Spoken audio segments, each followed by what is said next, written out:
귀빈 여러분들의 질문도 받도록 하겠습니다. 혹시 궁금하신 내용이나 미리 묻고 싶었던 내용이 있다 하시는 귀빈 여러분들께서는 질문을 준비해 주시면 순서로 진행하도록 하겠습니다. 네, 무대 위로 바로 이동해 주시면 됩니다.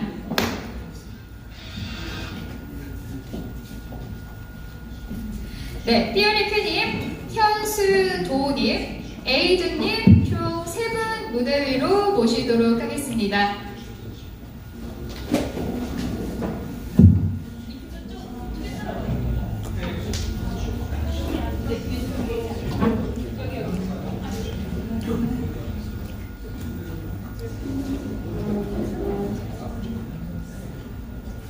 네, 오늘 현수도님께서 조금 늦으시는 관계로 다니엘 킴님, 블럭패치의 CEO 다니엘 킴님을 먼저 무대로 모시겠습니다. 여러분 다시 한번 큰 박수 부탁드립니다.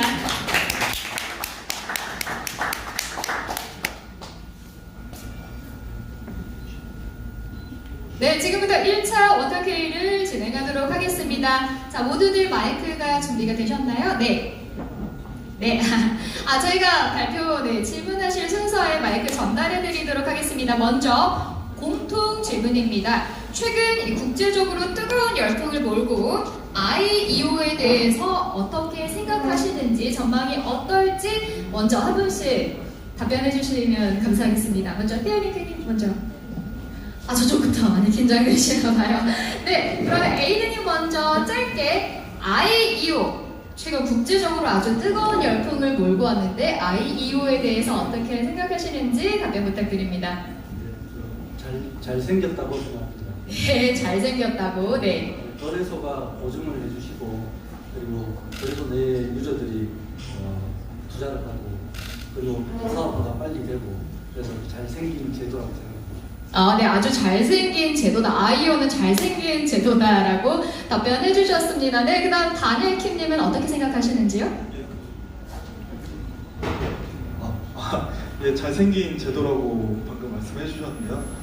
투자자 보호 측면에서는 굉장히 괜찮은 것 같아요. 그 많은 분들께서 아마 그 기사 보도에서도 몇 번 보셨을 텐데, 일반 공동구매방에서 이제 기존에 뭐 프라이빗 ICO라든지 이런 식으로 많은 모금 활동들이 있었습니다. 그런데 그쪽에 이제 자금 관리를 하시던 분들께서 뭐 도망가 버리시거나 이런 일들이 좀 많이 있었죠. 그런 문제점들을 이제 거래소가 대신해서 해결해 준다는 그런 측면에서는 IEO는 굉장히 좀 괜찮은 그런 투자 방법이라고 생각을 하고 있습니다. 네, 답변 감사합니다. 이제 준비되셨나요? 네, 좋습니다. 답변해 주시기 바랍니다. 저 비슷한 입장인데요. 일단 신뢰성 문제가 우선적으로 약간은 해결되었다라고 생각이 되고요. 근데 단점으로 좀 꼽자면은 IO든 ICO든 일단은 법적 제도권에서 보장을 못한다는 점이 단점으로 꼽히겠습니다. 근데 우선적으로는 올해 ICO 시장이 85% 정도 성장했다고 결과가 나왔는데, 이거는 ICO가 죽고 나서 거래소들에서 열심히 IO를 해서 되지 않을까. 그래서 앞으로 좀 더 성장할 것 같습니다. 제 의견입니다. 네, 답변 감사합니다. 아직 법적인 제도 면에서는 조금 아쉽지만 성장 가능성이 충분히 있다라고 답변해 주셨습니다. 네, 다음으로 두 번째 공통 질문입니다. 이 여러분 각자 산업을 결합해서 이 IEO를 어떻게 실현하고 계시는지 답변 부탁드립니다. 먼저 혹시 답변이 준비되신 분? 네. 일단 IO는 지금 상황에서 안정적이지 않은 투자 방법이고요. 우선 뭐 제 생각엔 임시적으로 나오는 방법 같고, 지금 블록체인과 주식 증권 거래소들 그리고 각종 주식을 발행한 회사들과 분쟁이 이렇게 있는데, 앞으로는 이 전통 주식 증권 거래소들과 통합하거나 협업을 해야 산업이 더 커지지 않을까라고 생각하고 있습니다. 네, 답변 감사합니다. 네, 다음으로 다니엘 킴님, 답변 부탁드립니다. 네, 근데 그 IEO와 저희의 이제 산업을 어떤 식으로 이제 융화하고 네, 그렇죠. 네. 사실 저 같은 경우에는 블록체인 이제 컨설팅 회사를 하기 때문에 프로젝트 분들께서 이렇게 IEO에게 대해서 좀 물어보시면은 거래소들을 소개시켜 준다든지 아니면 그에 대한 전략, 프로젝트들을 좀 짜고 있는데 사실 프로젝트들이 이전에는 좀 스캠성 프로젝트들이 굉장히 많았었어요. 근데 아직도 좀 있는 것은 사실이고요. 어떤 식으로 융합을 시킨다기보다는 거래소들 입장에서 좀 생각을 해봤을 때 좀 더 프로젝트에 대해서 분석을 좀 확실하게 해서 투자자들이 피해를 보지 않는 그런 방안들을 좀 이렇게 모색해 주셨으면 좋겠습니다. 왜냐면은 프로젝트들 같은 경우에 실질적으로 뭐 파트너십을 맺지 않았는데 실질적으로 이제 뭐 파트너십을 맺었다고 이렇게 공표를 하고 뭐 백서에 기재를 하는 등의 그런 뭐 행위들을 통해서 모금을 하는 그런 프로젝트들이 좀 많은데요. 그런 프로젝트들을 좀 많이 걸르셔가지고 거래소분들께서 좀 더 안전한 그런 IEO 투자 환경들을 좀 만들어 주셨으면 좀 감사하겠습니다. 네, 안전한 아이오의 투자 환경을 만들어 주셨으면 좋겠다는 다니엘킴님의 답변이었습니다. 네, 에이든님도 네 답변 부탁드립니다. 저희는 미디어의 입장으로서 프로젝트들을 좀 정보를 제공해주고 그리고 분석까지는 아니고 그렇죠. 단지 정보를 제공해주는 미디어의 입장입니다. 네, 네 미디어를 제공해주는 괜찮습니다. 네, 미디어를 제공해주는 IEO가 되겠다라고 답변해 주셨습니다. 여러분 잘 들리시죠? 마이크가 잠시 안 되네요. 네, 그러면 지금부터는 각자 개인분께 제가 질문을 드리도록 하겠습니다. 먼저 띠오니쿠님께 질문 드리도록 하겠습니다. 네, 한국 블록체인에 대해서 가장 큰 매력은 무엇인가요? 제가 처음 블록체인 들어왔던 게 재정거래로부터 시작했는데 가장 큰 매력이 느꼈던 게 판차액이 아닐까 네, 네, 아주 솔직한 답변이었습니다. 생각합니다. 근데 지금 시장에서는 제가 처음 시작해서 이렇게 얕게 알았을 때는 재정거래에서 환차액이 가장 좋다라고 생각했었는데 왜냐면 가장 빨리 돈을 벌 수 있는 방법이니까. 네. 하지만 지금 입장에서는 과연 이 블록체인이 정말 금융 쪽에 들어와서 얼마나 많은 이점들을 줄지는 아직은 아무도 모르기 때문에 그것에 대해서 기대하고 있습니다. 네, 환차액에 대해서 조금 더 큰 수익이 날 거라 기대한다는 답변이셨습니다. 네, 다음으로는 다니엘킴께 질문을 드리도록 하겠습니다. 많이 긴장. 그게 아니라 다른 주제인가요? 네, 다른 주제. 이 한국 블록체인의 매력에 대해서 준비하셨나 본데. 네, 그럼 같은 질문 드리겠습니다. 네, 한국 블록체인의 가장 큰 매력은 뭐라고 생각하십니까? 사실 그 한국 블록체인의 가장 큰 매력은 그냥 제가 생각을 했을 때 아직 기회가 좀 많다고 보입니다. 네. 특히 그 스위스 같은 경우에는 제가 지난주부터 해가지고 저희 스위스에 있는 파트너사분들하고 그쪽에 있는 블록체인 시장을 좀 이야기를 좀 많이 하고 있는데요. 스위스 같은 경우에는 STO 관련된 그런 프로젝트들이 실질적으로 많이 나오기 시작했고 지금도 등장을 많이 하고 있습니다. 좀 예를 들어서 설명을 해드리자면은 콜렉션하는 자동차들이 있어요. 고급 자동차 같은 경우에는 타는 차가 아니고 실제로 그냥 이렇게 전시만 해두기 위한 그런 차들이 있는데 스위스에서는 그런 실물을 바탕으로 토큰을 이렇게 발행을 합니다. 그런 식으로 STO 관련된 그런 문화가 아니고요. 그런 프로젝트들이 굉장히 좀 많이 나오고 있는데 아직 한국은 그런 게 없어요. 그렇다 보니까 제도라든지 이런 것들을 외국에 있는 제도 중에 좀 좋은 제도들을 받아들이든지 아니면은 우리나라의 실정에 맞는 그런 제도들을 좀 더 확립해 놓는다면은 앞으로는 좀 더 가능성이 있는 시장이 아닐까 하고 생각을 해보고요. 실제 블록체인 중에 이제 코인이 있죠. 토큰 시장을 봤을 때 전체 그 시가총액이 뭐 우리나라에 있는 뭐 S모 기업에도 미치지 못할 정도로 아직은 작은 시장이기 때문에 앞으로는 좀 많은 가능성이 있는 시장이다라고 말씀을 좀 드리고 싶습니다. 네, 외부에서 해외에서 좋은 시스템이 있으면 우리나라에 들여오고 그리고 조금 더 많은 가능성을 열어둔다면 한국 시장의 전망이 매우 좋을 거라는 답변이었습니다. 혹시 에이든님도 같은 질문에 답변을 준비하신 것 같은데 어떻게 생각하시나요? 네, 한국은 동방의 햇불이라고 생각합니다. 네. 블록체인 교통묘지이고 그래서 계속해서 한반도에서 되게 많은 발전이 이루어질 생각하고 아주 좋은 곳이라고 생각합니다. 네, 좋습니다. 자, 그러면은 마지막으로 공통 질문 드릴 텐데요. 국내외 거래소가 한국에서 어떻게 성장하고 또 발전할 수 있을지 발전 가능성과 방향에 대한 생각을 한 분씩 말씀해 주시면 고맙겠습니다. 네, 제가 얼마 전 거래소 조사한 표를 봤는데요. 한국의 거래소 300개가 넘고 있더라고요. 사실 그 중에서 수익이 나는 거래소는 한 4-5개? 그 이외의 거래소는 사실 수익성이 별로 나지가 않고 있죠. 유저가 없기 때문에 또는 정부 규제에서 벗어나지 못했기 때문이죠. 근데 한국에 있는 거래소가 발전하려면 우선적으로는 제도권에 들어와야 되고 그리고 금융당국에서 제대로 된 가이드라인을 줘야 일단 성장하기 전에 그게 우선이 돼야 된다고 보고 있습니다.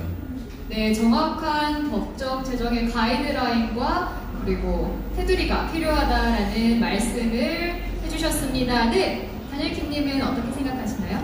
네, 우선 거래소 솔루션들을 이렇게 제공해주는 업체들이 좀 있어요. 그런 업체들을 통해서 사실 일정 수준의 금액을 있으면 거래소를 실제로 만들 수 있다라는 부분은 이제 많은 분들께서 좀 아시는 부분일 것 같아요. 근데 이렇게 돈만 가지고 실질적인 거래소를 만들어서 초반에 좀 이득을 취한다든지 이런 식의 비즈니스 말고 거래소들이 성장하기 위해서는 그 프로젝트들하고 같이 성장을 해야 된다고 보고 있어요. 그런데 문제는 프로젝트 상장 비용이 너무 비싸다는 거죠. 요즘에 보면은 요즘에는 좀 더 내려가긴 했지만 이전 같은 경우에는 굉장히 비싼 그런 상장 비용들을 요구하는 거래소들도 있었고요. 그래서 제가 볼 때 제 주변 거래소에서도 최근에 좀 힘들어하시는 분들을 좀 만나 뵀었는데, 그래서 제가 좀 드리고 싶은 말씀 같은 경우에는 프로젝트들이 실질적으로 성장할 수 있는 것들을 블록체인 프로젝트들이 성장할 수 있는 것을 거래소에도 좀 지원을 해주고요. 그리고 IEO 같은 경우에도 너무나 많은 금액을 초반부터 모으게 해주지 말고 단계별로 좀 진행이 되었으면 좋겠어요. 예를 들면 어떤 컨셉을 가지고 있는 프로젝트가 나왔다고 했을 때 기본적인 그 컨셉을 개발할 수 있는 정도의 금액을 처음에 모으고 단계별로 우리나라에서 실제 IPO에서 행해지는 시드라운드라든지 시리즈 A, 시리즈 B 이런 식으로 좀 라운드별로 모금을 할 수 있는 좀 그런 환경들을 거래소들이 더 제공을 해주고 프로젝트와 거래소 그리고 투자자가 상생하면서 좀 더 다 같이 이렇게 발전할 수 있는 그런 방향들을 많이 만들어 주셨으면 좋겠습니다. 네, 모두가 상생하여서 발전할 수 있는 그런 환경이 조성되어야 한다는 답변이었습니다. 네, 마지막으로 에이드님은 이 문제에 대해서 어떻게 생각하시나요? 정부 차원에서 너무 강압적인 규제 말고 안전하고 안정적인 사업을 할 수 있도록 가이드라인을 마련해주면 한층 더 발전할 것 같습니다. 네, 답변 감사합니다. 자, 이렇게 공동 질문은 마감하였고요. 여러분들께서 혹시 앞쪽에 계시는 여러분들께 질문하시고 싶은 내용이 있으시면 손 들고 질문해 주시기 바랍니다. 네. 그 ICO 관련해서 질문드리겠습니다. 그 ICO가 할 때는 좀 불안했었는데 네. 그 IO를 하면서 그 중간에 거래소에서 그 검증을 해준다는 부분에 있어서는 대단히 그 안정된 마음을 주었는데 그 예를 들자면 큰 거래소에서 그 IO를 하는 거랑 그다음에 약간 중소 거래소에서 IO를 할 때 큰 거래소에서 하는 경우에는 그 큰 거래소나 작은 거래소에서 할 때 그 자기네 어떤 고유 거래소 코인하고 IO하고 이게 묶어가지고 고객들한테 이게 내놓는데 큰 거래소 같은 경우에는 어떤 그 회사가 크니까 어떤 신뢰감이 좀 더 있고, 근데 이제 요새 생기는 어떤 작은 거래소에서도 많은 IO들을 시도하고 있고 그 IO를 참여할 때는 그 작은 거래소에 그 제시하는 어떤 그 거래소 코인을 구입을 해서 해야 된다는 어떤 절차가 있습니다. 그러면 그 IO에 대한 어떤 거래소에서 그 중재해준다는 그런 안정감은 있는데 그 거래소 사이즈가 너무 작으면 이 거래소가 나중에 향후 운영 방안이 그 문을 닫을까 안 닫을까 그거에 대한 또 다른 염려가 좀 발생하게 됩니다. 그래가지고 생각한 게 그 거래소 코인이 향후 그러니까 비트코인이나 이런 메이저 코인 같은 경우에는 없어지지 않는다라는 어떤 그런 조금의 안정감이 있긴 있는데 거래소 코인 같은 경우에는 없어진다는 어떤 불안한 그런 생각이 좀 항상 존재하고 있습니다. 이거에 대해서 좀 의견을 좀 듣고 싶습니다. 네, 거래소의 규모가 클 경우에는 비트코인과 같이 거래소 규모가 클 경우에는 안정감을 줘서 이것이 없어지거나 사라지지 않을 거다라는 믿음이 있지만 거래소의 규모가 작을 경우에는 이 코인이라든지 이런 시스템들이 없어지거나 사라지지 않을까 하는 염려가 늘 있다고 질문해 주셨는데 혹시 이에 대해서 답변해 주실 분 계신가요? 제가 좀 말씀을 드리고 싶은데요. 그 거래소 코인 같은 경우에도 사실 거래소들이 비즈니스 모델을 가지고 나오는 것이라고 이제 보실 수가 있어요. 그래서 거래소 토큰 같은 경우에도 토큰 이코노미 중에 하나가 이제 IEO 모델이 될 수도 있는 거죠. IEO를 통해서 거래소 토큰의 이제 가치를 띄우겠다라는 비즈니스 모델을 가지고 나올 수도 있는데 아까 말씀하신 것처럼 거래소들이 망할 수도 있어요. 실질적으로 망할 수는 있겠지만 투자하는 사람은 항상 그에 대한 미래 수익을 기대할 수도 있겠지만 책임도 져야 되는 것이거든요. 그렇기 때문에 그런 거래소들을 판단할 때에도 각자 개개인이 좀 주의 깊게 좀 판단을 해보셔야 될 것 같고요. 그리고 만약에 거래소 코인이 그리고 거래소가 망한다는 것은 그 비즈니스 자체가 망하고 사업을 실패했다라는 말이 될 수 있기 때문에 그 부분은 사실 투자자 입장에서는 좀 안타까운 일일 수밖에 네. 없게 됩니다. 예. 네, 혹시 또 다른 답변해 주실 분? 네, 어떻게 질문에 대한 충분한 답변이 되셨나요? 네, 감사합니다. 네, 그리고 또 다른 질문 있으신 분 있으면 네, 질문해 주시기 바랍니다. 어떤 멘토로 말씀 들어보니까 ICO 문제점에 대한 이제 IO가 나왔는데 근데 IO는 또 반대로 이제 거래소가 흥미를 취하는 구조일 수 있다고 그런 말씀하시더라고요. 거기에 대해서 어떻게 생각하시는지. 네, 이 IEO가 ICO에 대항하기 위해서 나왔다고 하는데 이 IEO가 또 폭리를 취할 수 있다는 단점에 대해서 네, 어떻게 생각하시는지 네. 저는 되게 긍정적으로 생각하고 있는데 왜냐면 ICO를 어차피 만약에 10억을 받았다 그럼 10억에 대해서 마케팅도 해야 되고 운영에 대한 걸 많이 써야 되는데 IEO 같은 경우 만약에 정말 유명한 바이낸스에 상장했다 그러면 네 그러면 일단은 그 부분에서 마케팅도 저는 같이 들어간다 보거든요. 근데 어차피 ICO에서 쓸 마케팅 비용을 IEO에서 수수료를 많이 책정한 만큼 그거에 있다 저는 라고 보고 있습니다. 네. 거래소가 폭리를 취한다. 사실 폭리의 기준이 좀 애매한 것 같아요. 예를 들어서 거래소에서 책정하는 IEO에 대한 수수료가 뭐 어떤 경우에는 뭐 5%가 될 수도 있고 정말 말씀하셨던 것처럼 폭리를 취한다고 말했을 때는 뭐 50% 이런 식으로 굉장히 많은 수수료를 떼가는 경우라고 생각이 되는데요.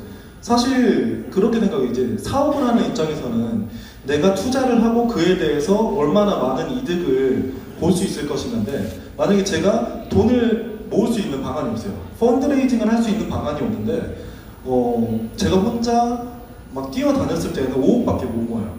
예. 그런데 거래소에서 특히 대형 거래소에서 IEO를 진행했을 때 내가 50%의 그런 피는 주겠지만 만약에 거기에서 IEO를 했을 때 내가 100억을 모을 수 있다.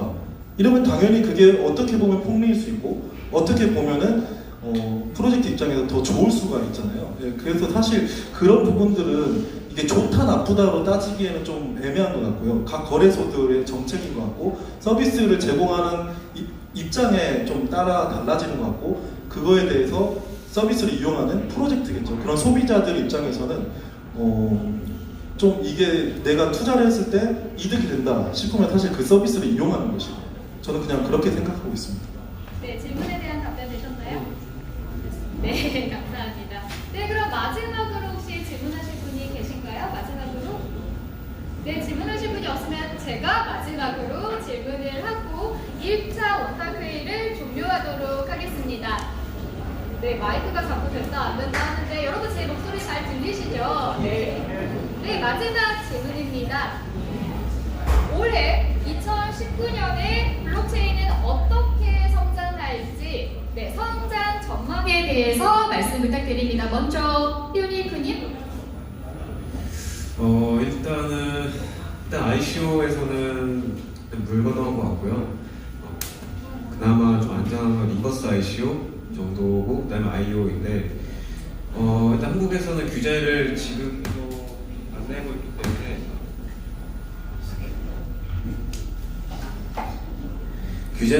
있기 때문에 그러니까 뭐 대체 방안이죠. 어떻게 산업을 확장시키거나 아니면 뭐 가이드라인이거나. 그래서 오히려 지금 대한민국에 300개 이상의 거래소가 있는데도 성장하지 못하는 원동력이 되고 있다라고 저는 보고 있어요. 그래서 좋은 프로젝트도 계속 뭐 싱가포르나 말타나 홍콩으로 나오는 상황이고요. 이거는 대한민국 블록체인 산업의 나중에 추후 경제 손실이라고 생각하고 있습니다. 그래서 일단은 대한민국이 발전을 하려면, 블록체인 산업이 발전을 하려면 블록체인에 관련된 밸리들을 확실히 투자를 해야 되고요. 그리고 금융당국에서도 은행권이나 이런 암묵적인 규제들을 풀어야지 스타트를 하실 수 있지 않을까. 17년도와 같은 폭발적인 성장을 하려면 적극적으로 많이 융합을 해야 된다고 생각합니다. 네, 답변 감사합니다. 그다음 다니엘 팀님 답변 부탁드립니다. 저는 올해부터는 좀 더 기존에 있던 블록체인과 암호화폐 시장에서 좀 변하는 그런 시기가 될 거라고 보고 있습니다. 왜냐면 실질적으로 대기업들이 이쪽 시장에 많이 들어오고 있고요. 다들 많이 아시잖아요. 그 삼성에서 암호화폐 지갑을 갤럭시 S10 네네.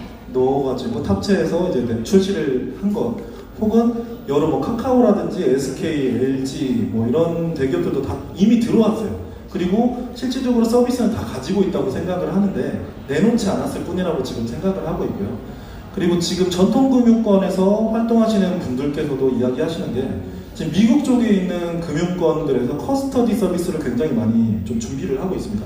그렇기 때문에 그분들 또한 이 암호화폐 시장은 이제는 커질만 하다라고는 이제 보고 있는 것이고요. 이제 제가 말씀을 드리고 싶은 거는 그냥 투기적으로 그냥 코인 오른다고 하니까 막 투자하고 이런 것들 말고 실질적인 서비스가 이루어질 수 있는 서비스, 기존에 존재하던 서비스 혹은 새로운 아이디어를 가지고 나오는 서비스들에 블록체인이 플러스 되어가지고 실질적으로 좀 서비스들이 이용할 수 있는 그런 프로젝트들이 좀 더 많이 나올 거라고 생각을 하고 있고요.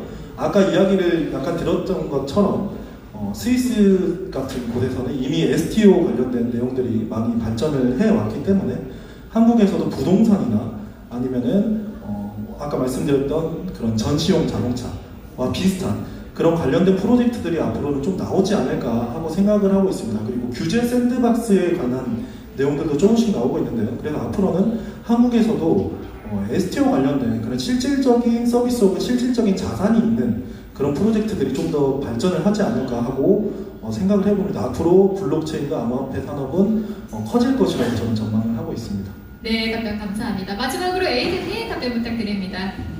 저도 비슷한 생각인데요. 예전에 그 신용카드가 처음 나왔을 때 그 먹지로 된 종이를 스테플러 같은 걸로 긁어서 사용하는 불편함들이 있었습니다. 그 2019년도부터는 실제로 편의점이나 백화점 생활하는 곳곳에서 이 블록체인 기반의 코인이나 서비스들이 많이 사용되기 시작할 거라고 봐집니다. 네, 답변 감사합니다. 네, 이것으로 1차 원탁회의를 종료하도록